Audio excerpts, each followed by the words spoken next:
Bonjour à toutes, bonjour à tous et bienvenue dans l'école du futur. Au sommaire aujourd'hui, il a fait de la géopolitique sa spécialité et voyage aux quatre coins du monde pour décrypter les enjeux des continents, séquence influenceurs à suivre avec Mister Geopolitics. Ils ont au pluriel une idée derrière la tech cette semaine, c'est Gaël Musquet bien sûr et Marielle Carval. Marielle, tu es stagiaire de 3e, tu es à la maison d'éducation de la Légion d'honneur des loges et cette semaine c'est avec toi et avec Gaël, peut-être aussi accessoirement, qu'on va comprendre ce qu'est le bras armé de l'Europe pour l'agriculture, la gestion des forêts et la prévention des catastrophes naturelles, la constellation de satellites Sentinelle.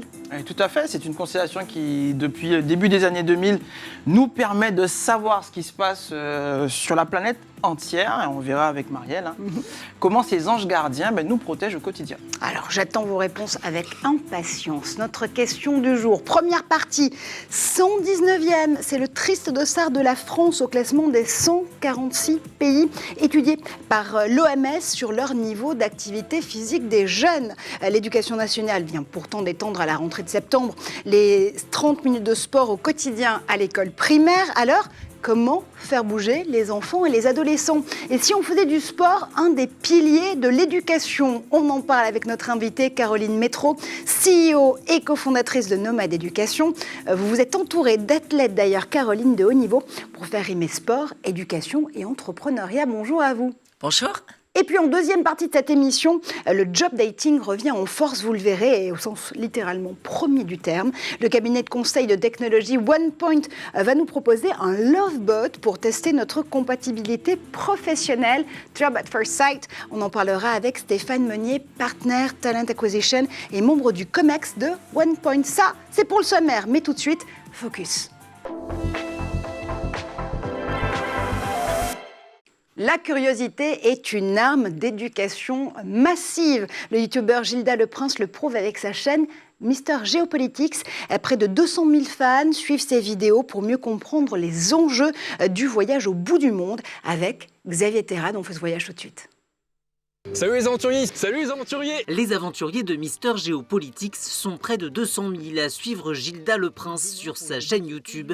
Une chaîne lancée en 2016 dans laquelle il nous fait voyager aux quatre coins du monde et permet de mieux comprendre les enjeux géopolitiques. L'Arctique, la Palestine et la Guyane, entre autres, n'ont plus aucun secret pour lui.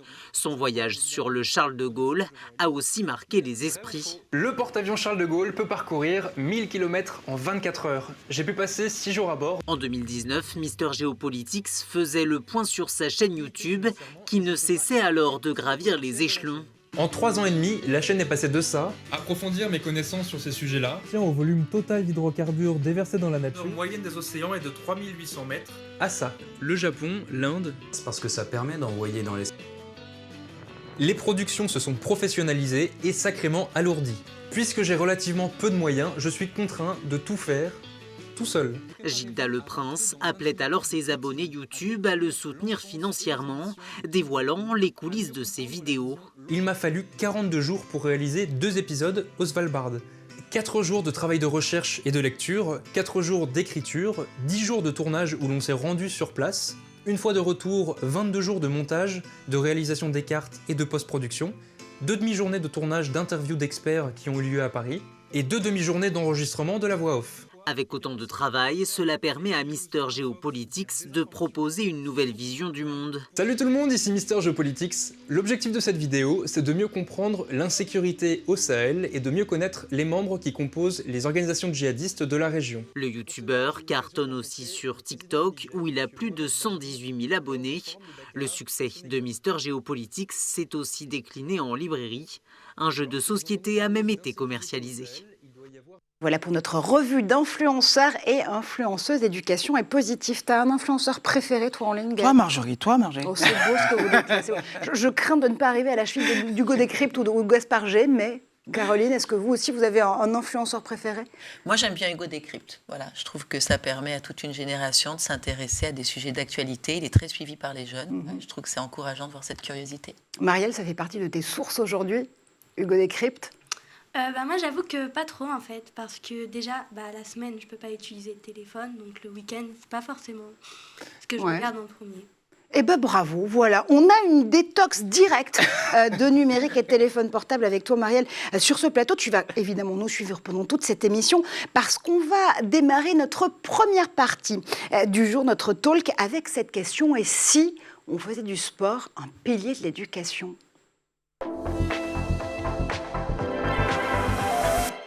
Et pour en parler à nos côtés, Caroline Métro, évidemment, vous êtes la cofondatrice et CEO de Nomade Éducation. On vous connaît bien dans l'école du futur parce que vous êtes venu nous rendre visite plusieurs fois sur la première saison. On avait envie justement de faire un retour justement sur EdTech, si j'ose dire, et voir justement comment Nomade a progressé depuis quelques mois. Et quelle progression, si j'ose dire, puisque 2 millions d'utilisateurs aujourd'hui dans le monde francophone, en France bien sûr, mais aussi en Afrique francophone. Il y a un objectif pour la fin 2023, c'est 6 millions d'utilisateurs et d'utilisatrices. C'est atteignable ? Oui. C'est atteignable, c'est un objectif. On s'est engagé auprès de la BPI de Business France. C'est un objectif qu'on va atteindre. On s'était fixé 2 millions pour juin 2023. On est en avance sur nos objectifs. Donc voilà, l'impact, c'est un projet qui plaît aux jeunes. Ils s'en sont emparés. Ce sont nos meilleurs ambassadeurs. Donc ils vont faire le travail à nos côtés pour faire connaître cette éducation pour tous. Et on rappelle que cette éducation pour tous, celle que vous défendez avec Nomade Éducation, c'est justement d'abord le fait de pouvoir avoir accès à des révisions, j'allais dire, où on le veut, quand on veut, sur son écran, avec les programmes que vous proposez. Ça va du CP au Bac plus 3. On n'a pas besoin forcément d'ailleurs de connexion Internet pour pouvoir avoir accès à l'application. L'ambition, c'est de se dire qu'on peut avoir des jeunes éduqués, bien dans leur basket, engagés, sur des propos citoyens aussi. Oui, tout à fait. Nomade Éducation a changé ses statuts en juin pour devenir entreprise à mission. Donc cette mission, c'est ça, des jeunes éduqués. Donc c'est la révision, c'est partir du constat que si on arrive jusqu'en classe de 3e, on doit être assez solide pour construire sa vie. Bien dans ses baskets, santé psychique et physique. Je suis choquée que dans notre pays, on parle en permanence de problèmes de santé de la jeunesse et de dépression de nos étudiants. Comment peut-on laisser faire cela ? Alors que pour moi, c'est la base de tout, le bonheur d'une génération. Et en fait, engagement citoyen en France et en Afrique. N'oublions pas que ce sont les jeunes et plus nous qui allons décider de notre avenir demain, de ceux de nos petits-enfants. Donc faisons en sorte qu'ils soient solides, curieux et heureux. Accompagner justement gratuitement la réussite scolaire des jeunes avec Nomade Éducation, c'est le faire quel que soit leur niveau scolaire ou leur niveau social. Encore une fois, c'est là aussi se dire qu'on est en train autant de pouvoir former des élèves, des apprenants que des citoyens et des citoyennes. Oui, et puis c'est tout. Moi, je dis toujours que je viens de la campagne, un papa avec un CAP couvreur. On m'a jamais parlé d'empêchement. Ce qu'on veut aujourd'hui, c'est s'adresser aussi bien au CAP, au bac pro, au prépa, aux futurs médecins, à l'école de mademoiselle. On estime qu'il faut de la diversité des profils dans un pays. Voilà, on veut des fleuristes, des boulangers, des ingénieurs, des énarques. Voilà, on veut ce mélange de tout ça et notre appli se bat pour ça et qu'on vive bien ensemble. Il faut de tous et de tous. Et de toutes d'ailleurs pour faire société. Votre actualité en ce mois de février, c'est que vous vous êtes lancé une autre mission. Alors vous l'avez fait déjà au printemps dernier, notamment avec Maxime Médard, rugbyman de son état, grand champion du top 14 et international aussi en équipe de France. Il a raccroché, mais il ne raccroche pas en matière d'éducation pour le coup. Non seulement au printemps dernier, vous aviez lancé une grande opération au moment des révisions du brevet et du bac pour pouvoir incorporer du sport dans son planning justement de révision pour les examens. Cette fois-ci, il devient investisseur chez Nomade Éducation parce que vous vous êtes dit qu'en 2023, il fallait définitivement faire aimer sport, éducation et entrepreneuriat. Oui, c'est un peu un coup de gueule. C'est ce qu'on disait tout à l'heure, c'est qu'aujourd'hui, pour nous, le sujet prioritaire qui va agir sur les autres, c'est que notre jeunesse soit solide dans son corps. Donc, on veut faire de l'éducation, du sport, un des piliers de l'éducation. Ça doit être pour nous aussi important, j'insiste, que les mathématiques ou le français. On vient du monde animal, ça peut choquer, l'oublions pas, on a un corps, on n'a pas qu'une tête, il est capital. Et quel corps, si j'ose dire, parce que justement, les chiffres sont littéralement alarmants. On citait tout à l'heure, en introduction de cette émission, ce classement de l'OMS, de l'Organisation mondiale de la santé, qui a audité 146 pays. Sur ces 146 pays, on est 119e. C'est vraiment préoccupant quant justement à la maturité de l'éducation et de l'activité physique de notre jeunesse. La capacité physique des jeunes a diminué de 25% en un demi-siècle. L'obésité a doublé chez les jeunes en 5 ans. Je termine avec un dernier chiffre. 49% d'entre eux sont en risque sanitaire dans le tout dernier rapport de l'ANSES. Il y a urgence, Caroline. Oui, la semaine dernière, un rapport sortait comme quoi les ados de 10-12 ans n'avaient pas les capacités physiques d'un homme de 65 ans qui ne pratique pas d'activité physique. Donc ça pose des vrais sujets, ce sont des études très sérieuses. Donc aujourd'hui, on a décidé de le prendre en main. Pour nous, ça doit être presque prescrit et obligatoire. Voilà. Alors certains disent on n'est pas obligé d'aimer le sport. Mais par contre, on n'est pas obligé d'aimer les maths non plus, d'ailleurs, ni le français. On peut aimer l'activité physique. Je pense qu'un enfant, naturellement, il aime plutôt bouger et être dehors. On a plutôt tendance à contraindre ça dans notre pays. Je pense qu'il faut laisser se libérer cette énergie, qu'elle est très positive. Comment est-ce qu'on résout le paradoxe à la fois de proposer une application sur écran, encore une fois, pas besoin forcément de connectivité en permanence, mais quand même ces programmes sur écran, et le fait de bouger? Je pense que c'est déjà véhiculer des messages. Aujourd'hui, nous, on a réussi à ramener les jeunes sur la révision, qui est quand même pas le sujet le plus sexy. On veut aujourd'hui travailler aux côtés du ministère et des fédérations pour que plutôt que de toujours s'adresser aux profs, aux prescripteurs, aux parents, elles aillent directement vers cette jeunesse qui est souvent très maligne, qu'elle lui adresse ces messages, qu'elle porte la diversité, par exemple des activités, entre quelqu'un qui fait du pilates et quelqu'un qui fait du rugby. On peut faire les deux. Il n'y a pas forcément de rapport, mais en tout cas, il y en a pour tous les goûts. Donc, ce qu'on veut, c'est à travers nos contenus pédagogiques, à travers aussi 2 événements majeurs, Coupe du Monde de rugby et JO. Je ne sais pas si ça redescend tellement sur les jeunes. Nous, ce qu'on veut aujourd'hui, et on a monté des programmes avec ça, avec nos sportifs, c'est le faire redescendre de manière à attirer le public vers les clubs.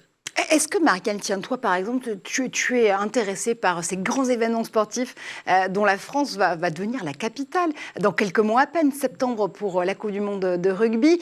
Paris 2024, ce sera à l'été 2024, mais ça se rapproche. Le sport, c'est un élément de motivation pour toi dans tes études?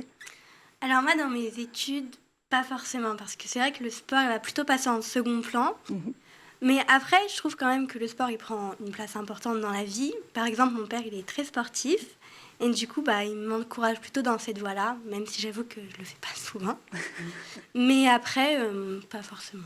Qu'est-ce qu'il faudrait justement pour te motiver, te donner ce déclic, de te dire « Ok, tiens, dans ma pratique au quotidien, je vais, soyons fous, me dire que je vais faire 15 minutes, 20 minutes, 30 minutes d'activité physique chaque jour ». En fait, ça dépend vraiment du sens de nos priorités, parce que moi, je reviens que le week-end, donc le week-end passe très vite. Puisque tu es interne, en l'occurrence. Exactement, moi je suis interne. Ma grande sœur, c'est encore pire parce qu'elle revient souvent les samedis après-midi et elle doit repartir le dimanche après-midi. Donc c'est vraiment très court. Et donc compiler tout ça un week-end. Après, c'est vrai qu'on fait du sport à l'école. Nous, on en fait d'ailleurs, là, on fait de la gym. Voilà. Ça a l'air d'être douloureux, je ne sais pas pourquoi. Non, c'est assez douloureux, surtout qu'on fait du gainage. Donc... Ah, les planches, allez-y. 60 secondes de planche, on y pense tous.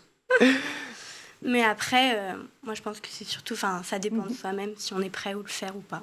Ouais, motivation. Ça dépend de soi-même. Ça veut dire là aussi que chez Nomade Éducation, on va pouvoir aller jouer sur des drivers, sur là aussi des petits trucs et astuces qui vont faire qu'on stimule l'envie de faire soi-même du sport, de se motiver.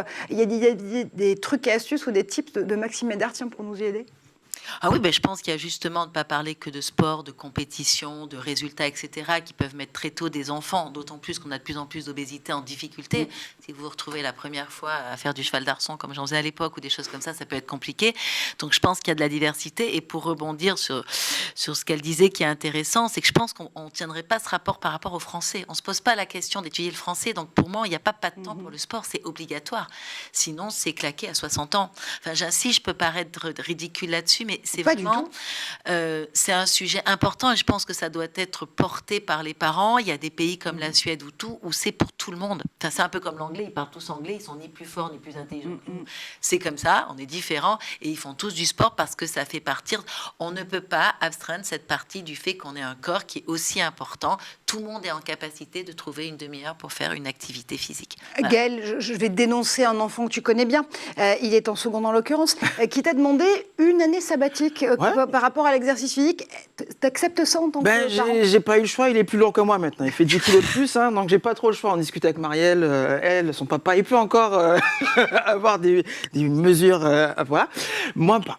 Mais il a effectivement eu cette réflexion de se dire je fais suffisamment de sport à l'école, donc j'ai pas besoin d'en faire en plus après. D'accord, parce qu'il a déjà une pratique de l'exercice physique, d'activité physique à l'école, donc il pense que c'est suffisant. Ce que je peu entendre. Et en lisant le rapport, justement, en vous écoutant, c'est vrai que quand on regarde les pays où l'activité est la plus présente, on voit que les médias ont un rôle très important. C'est-à-dire plus des sports sont médiatisés, plus ça encourage évidemment les jeunes à faire cette activité.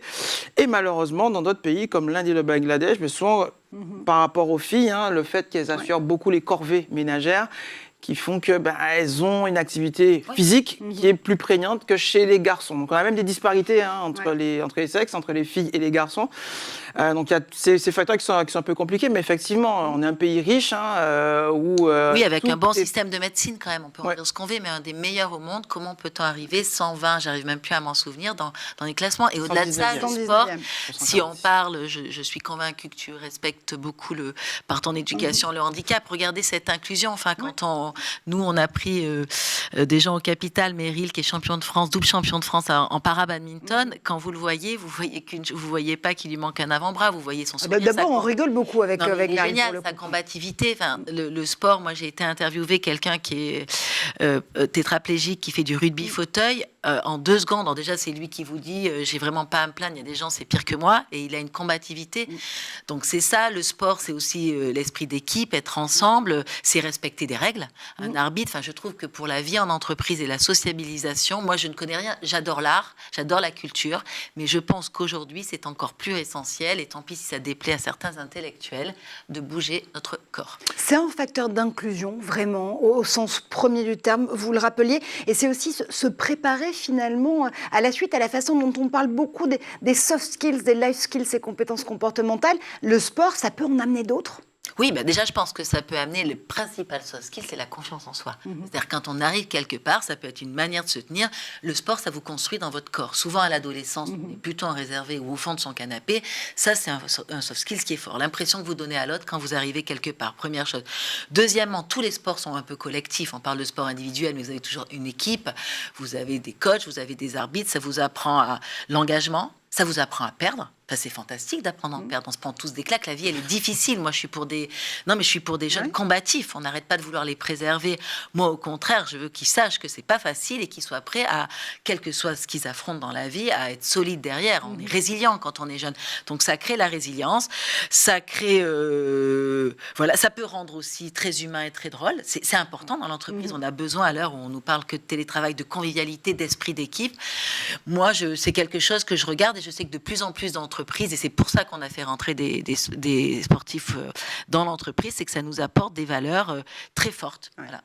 Et le plus tôt possible, on le sait, les 30 minutes d'activité physique quotidienne qui ont été lancées par le ministère de l'Éducation nationale, notamment en collaboration avec Paris 2024 et le mouvement sportif, ont été étendues en septembre dernier, à cette rentrée de septembre, aux écoles primaires. Les 36 250 écoles primaires de ce pays pratiquent désormais les 30 minutes d'activité physique quotidienne. Ça va dans le bon sens pour vous ? Moi, je trouve qu'on va dans le bon sens. La preuve, moi, je suis là pour en parler. Je trouve notre ministre Blanquer avait vraiment fait cet effort. D'ailleurs, il avait été un peu la risée parce qu'il s'était pris au jeu. Moi, je trouve que c'est plutôt bien. Comment peut-on imaginer, quand on connaît les enfants en bonne santé, qu'un enfant peut rester 8 heures par jour assis et que le fait de se dépenser une demi-heure ou 1 heure par jour, donc moi, je pense qu'il faudrait même aller plus loin. Il y a des pays qui ont un niveau intellectuel tout aussi fort que le nôtre, qui consacrent les après-midi à des choses qui sont plus liées aux skills physiques, construire, bricoler, les cabanes, courir, etc. Donc je pense qu'on va dans le bon sens, mais il est urgent d'accélérer.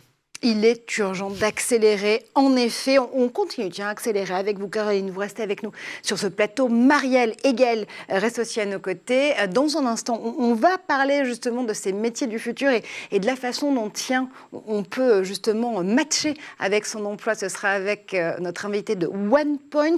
Mais d'abord, on fait un tour du côté de la planète tech.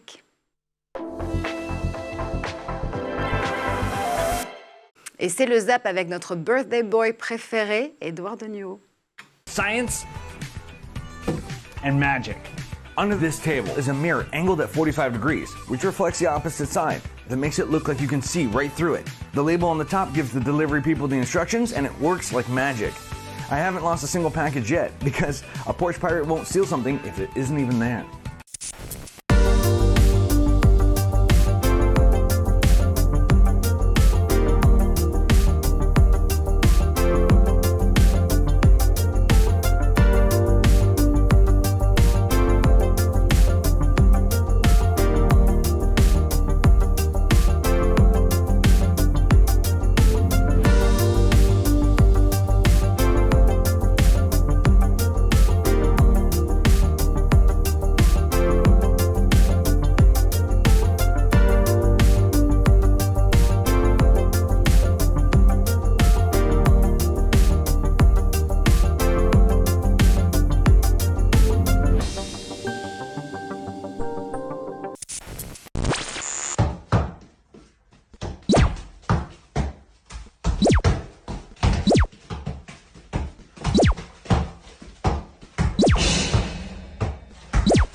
Game over.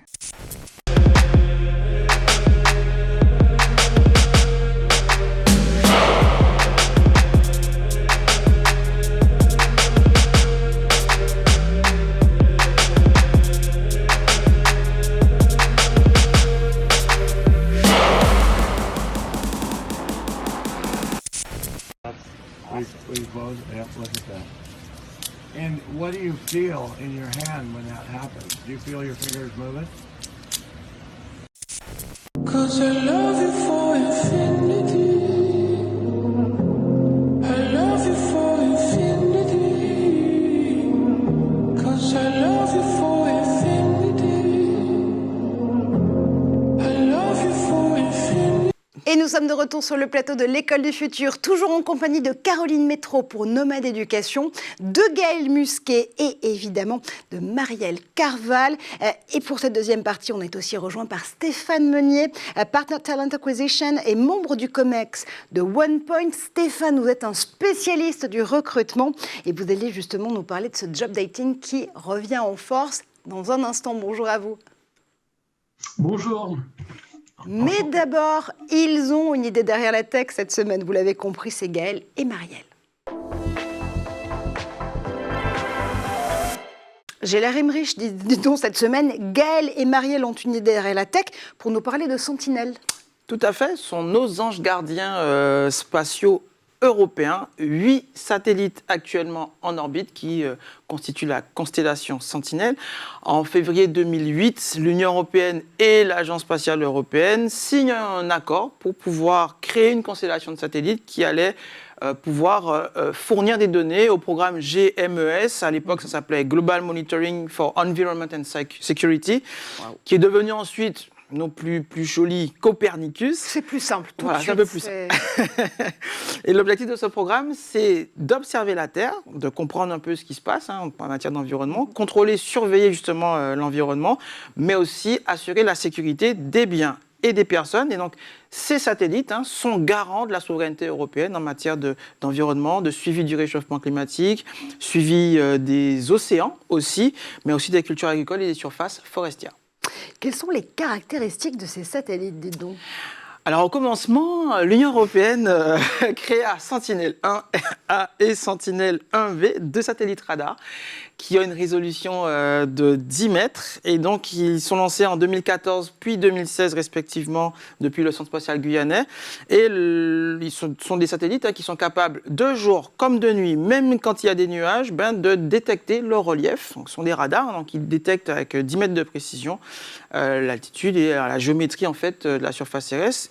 Ensuite, on a lancé les Sentinelles 2A, 2B, aussi depuis Kourou grâce aux fusées Vega, 2015-2017. Ce sont des satellites haute résolution, 13 bandes spectrales, du visible à l'infrarouge moyen. Ils ont des résolutions qui vont de 10 à 20 mètres et elles permettent en fait d'observer le sol, la manière dont il est occupé, donc est-ce que ce sont des habitations, est-ce que c'est de la végétation, de suivre l'humidité, d'observer les zones à risque, de photographier après des catastrophes naturelles. Très utile suite à ce qui s'est passé d'ailleurs en Turquie. Ces satellites ont été activés dans le cadre de la charte de l'espace. Ensuite, on a eu Sentinelle 3 pour la surveillance des océans, Sentinelle 4 qui, eux, seront dédiés donc, à la surveillance du climat, de la météo. On a déjà d'ailleurs un peu parlé de cette saga grâce à Météosat. Donc Météosat fera partie de cette constellation, de ce binôme en fait sur Sentinelle 4. Une constellation d'anges gardiens. J'ai retenu la formule, Gaëlle. Marielle, c'est lequel ton préféré ? Alors, il y en a beaucoup, mais moi, ce que j'aime beaucoup, c'est le Sentinelle 3. Donc, Sentinelle 3A, il a été lancé le 16 février 2016. Il a été suivi de son petit frère Sentinelle 3B le 25 avril 2018. Donc, en fait, leur job à eux, c'est de mesurer la température, la couleur ou encore la topographie des océans, des mers et de la surface de la Terre. Donc, grâce à ces données, on a des connaissances sur l'environnement, le climat ou encore la surveillance des océans. Et donc, par exemple, en août 2022, donc cet été, quand la France a reçu une vague de sécheresse, en fait, on a utilisé ces données pour montrer, du coup, une photo de la France qui a été desséchée. Dis donc, c'est vachement plus clair quand c'est Marie qui explique, Gaël. C'est la relève. Peut-être si je vais te garder, moi, dans cette C'est émission. la relève. On en est où, tiens, rattrape-toi de cette saga Sentinelle. Ben, en fait, Sentinelle, c'est un peu comme la saga Rocky. Vous savez, alors, j'ai posé la question à Marielle, elle n'a pas trop la ref, mais son papa l'avait. Rocky, vous vous souvenez, Rocky 1, 2, 3, 4, 5. On a la ref, nous, on a la ref. Voilà. On a la ref. Ben, en fait, Sentinelle, c'est un peu pareil. Dans Sentinelle 6, on change de nom. Sentinelle 6 s'appellera Jason CS ou Jason 2. Il a un petit nom, il s'appelle Jason. Voilà, Jason. Okay. Jason, c'est plus cool. Donc, du coup, cette constellation-là, en particulier, elle va s'occuper vraiment de l'altimétrie, de la surface, du niveau des mers. Sentinelle 7 à 12 vont être concentrés sur le CO2, les calottes glaciaires, l'humidité des sols, l'état de la végétation, le volume des glaces, la nature des cultures. Et bien entendu, ils vont continuer à suivre, ces satellites, les catastrophes naturelles. Bref, on n'a pas fini d'entendre de cette constellation. Les données seront de plus en plus fines et précises, puisque les technologies vont évoluer, donc on va avoir une plus grande finesse. Beaucoup aussi de données, d'ailleurs. Elles sont consultables librement et gratuitement sur le portail Copernicus. Merci donc pour ces trucs et astuces. Merci infiniment, Gaël. Merci surtout à Marielle, parce que je suis persuadée que c'est toi qui as préparé la plupart de cette chronique, ça va sans dire. C'est passionnant ce que nous racontent Marielle et Gaël. Caroline, ça veut dire aussi qu'on peut s'inspirer. Alors, on ne va pas forcément s'inspirer avec du sport, là, pour le coup, sur cette chronique Sentinelle et Copernicus, mais ça veut dire que chaque élément d'info, ça peut devenir un objet de révision, d'apprentissage. On peut creuser tout ce qu'on voit autour de nous. Oui, moi, la première chose que je voudrais dire que je trouve fantastique, c'est de voir une jeune fille de 3e parler comme ça de ce sujet. Ouais. C'est embarquant et ça laisse plein d'espoir, voilà, pour notre avenir. Chapeau. Non, mais c'est bravo. Oui, je pense qu'il faut qu'on fasse de tout un sujet de curiosité. Là, elle parlait hyper bien de la Terre. On critique souvent les jeux vidéo, les choses comme ça. Je pense que toute chose peut devenir une source de curiosité, à chacun de trouver la sienne, voilà, et essayer d'en faire des sujets passionnants. Là, ça l'était en tout cas. Oui, complètement. C'est ma 30e stagiaire, là. 30e stagiaire. 6 établissements scolaires différents sont tous volontaires. Elle a négocié depuis presque un an son stage. Donc, vraiment, oui, ça donne de l'espoir. C'est ce qui me fait lever le matin et puis faire ses chroniques, préparer ses chroniques. C'est un vrai bonheur. La jeunesse. Ouais, c'est ce qui te fait aussi te lever le matin, Marielle, de savoir que tu vas pouvoir aider Gaël Muscavy. Ah oui, 7h30. Oui, surtout qu'il faut se lever tôt, là à l'heure. Se lever tôt, tiens, justement, on va en parler parce que se lever tôt pour pouvoir justement avoir du baume au cœur pour aller retrouver son emploi, ça fait partie notamment d'une campagne de recrutement lancée par l'Institut OnePoint, Job at First Sight. On en parle tout de suite avec son spécialiste en recrutement. Stéphane Meunier, vous êtes Partner Talent Acquisition et membre du COMEX chez OnePoint. Je le rappelle, OnePoint, c'est un des cabinets de conseil qui repense la tech et le monde de demain. Vous comptez déjà 3300 talents en France, un peu partout, mais aussi dans le monde, au Canada, en Tunisie, en Belgique, en Australie ou encore à Singapour. Et vous venez de lancer la semaine dernière, pour le 14 février, clin d'œil s'il en est, le recrutement de 1400 collaborateurs et collaboratrices pour 2023. Un concept spécial Saint-Valentin, un Love Bot comme robot, pour savoir si son profil match avec les besoins du recruteur, en l'occurrence les vôtres. On regarde tout de suite ce que ça donne. Je la connaissais pas. C'est elle qui est venue vers moi. On a commencé par échanger sur les réseaux sociaux. Ah, je dois avouer que je l'ai beaucoup stalké. J'étais intéressée, mais sans plus. Sur le papier, c'était pas du tout mon style. Puis ensuite, on s'est rencontrés. Et là, je crois que sa philosophie a vraiment fini de me convaincre. On avait les mêmes envies et surtout les mêmes valeurs. Ça a été le coup de foudre. Elle a craqué tout de suite. Ce que j'ai pas mal aimé chez elle au début, c'est qu'elle était assez ouverte. C'est qu'elle organise souvent des soirées. La confiance qu'elle m'accorde au quotidien. Elle est audacieuse, engagée, élégante. On a fait tellement de voyages déjà. Est-ce que j'ai déjà eu envie d'aller voir ailleurs? On a un petit secret pour éviter la routine, elle me laisse très libre. Pas de prise de tête. Je pensais pas qu'on allait finir ensemble et ça dure depuis 15 ans. Et je pense qu'on n'est pas prêt de s'arrêter.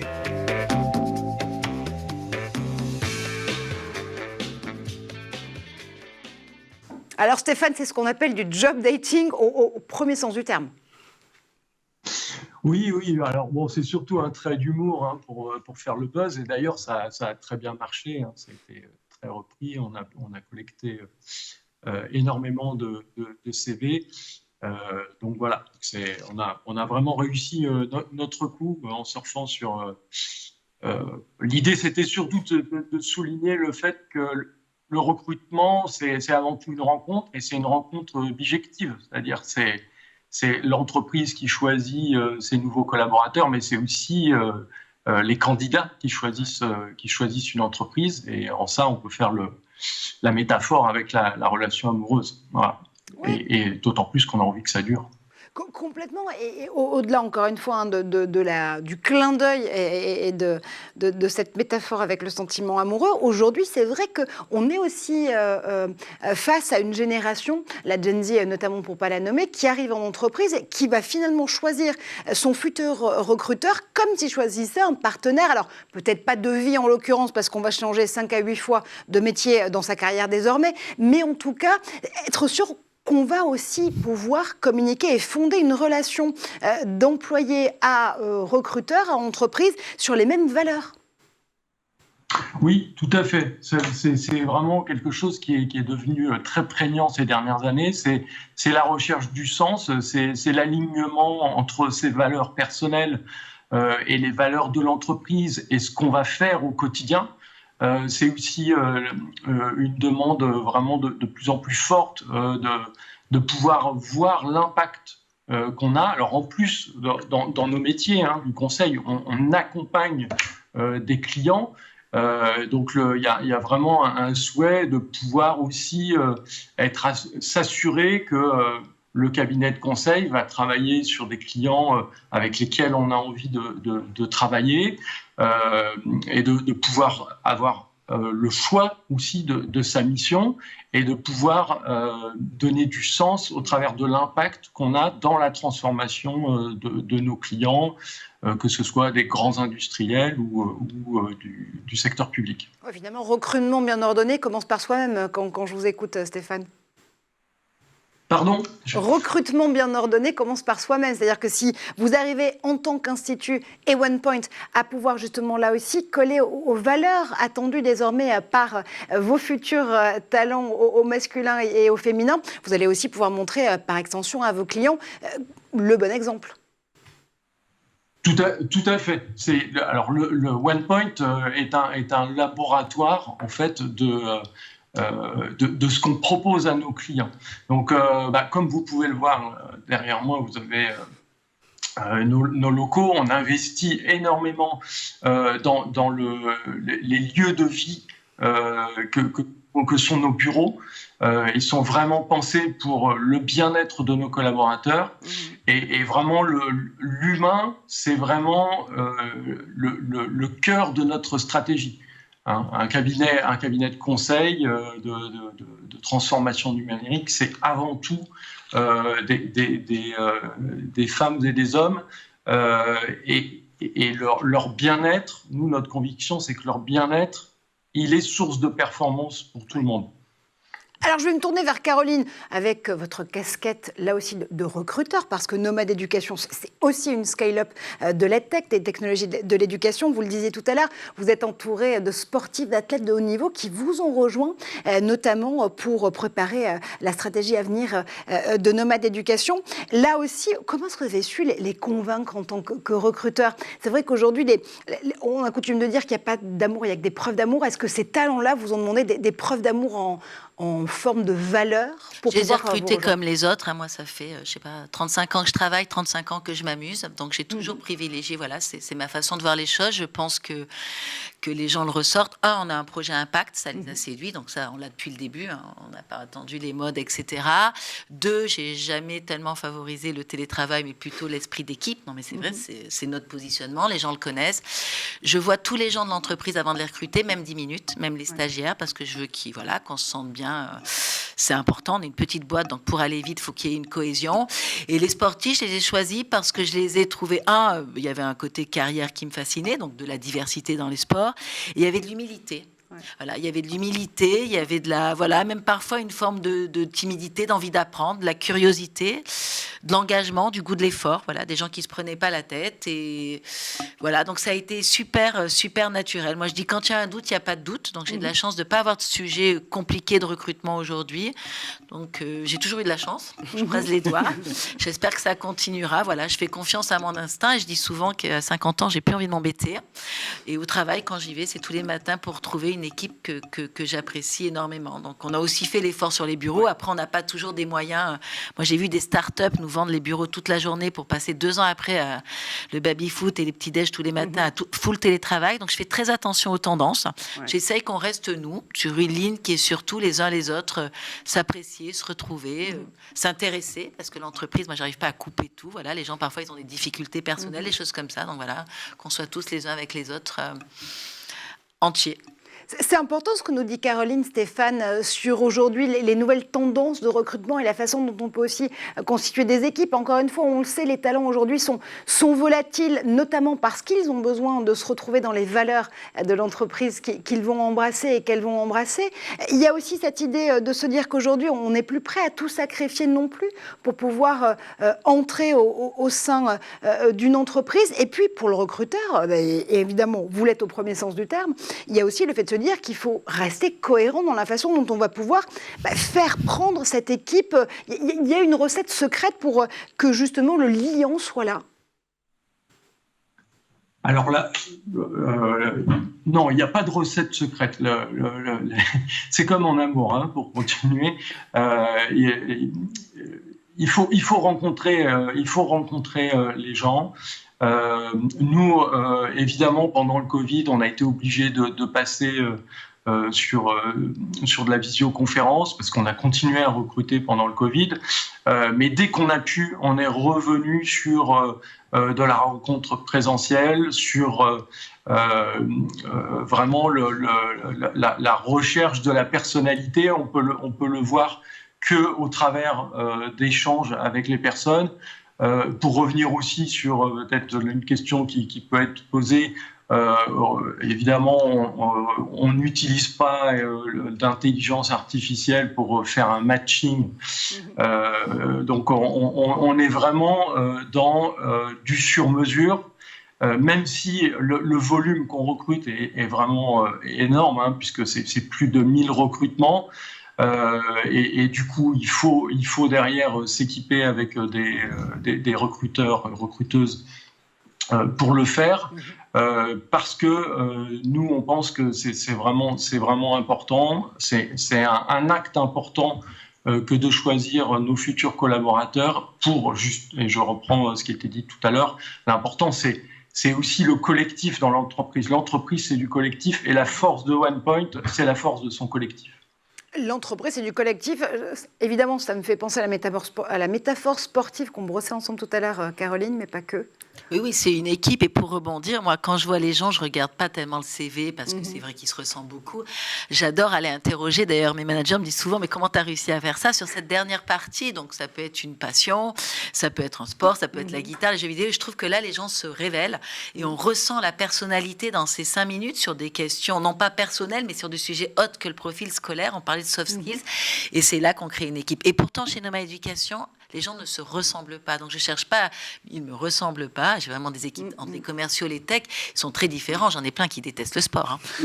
Je n'ai pas réussi malgré ma... Donc, ce n'est pas ça, mais c'est plutôt une valeur, un engagement, une façon d'être. On est une boîte très féminine. Ouais. Souvent, on dit, je ne ressens pas ce qu'on peut parfois reprocher. Voilà, c'est vraiment une équipe qui va dans la même direction et qui est prête à faire n'importe quelle tâche pour rendre service à son voisin. Voilà. Alors, on va enfin pouvoir passer les soft skills à l'épreuve des faits avec vous, Stéphane. On en parle beaucoup ici dans l'école du futur, ces compétences comportementales, en effet, soft skills, life skills, dont on dit évidemment qu'elles sont désormais fondamentales à la fois dans le parcours scolaire et professionnel. Vous misez sur les soft skills, vous, quand vous recrutez un talent?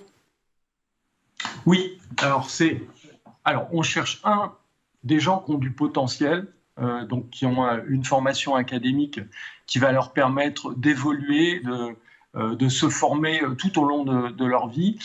Et après, en fait, on cherche effectivement, on va aller chercher les qualités qui sont dans l'intelligence émotionnelle, dans cette capacité à interagir avec ses collègues, d'interagir avec ses clients, puisqu'on est un métier éminemment exposé aux clients.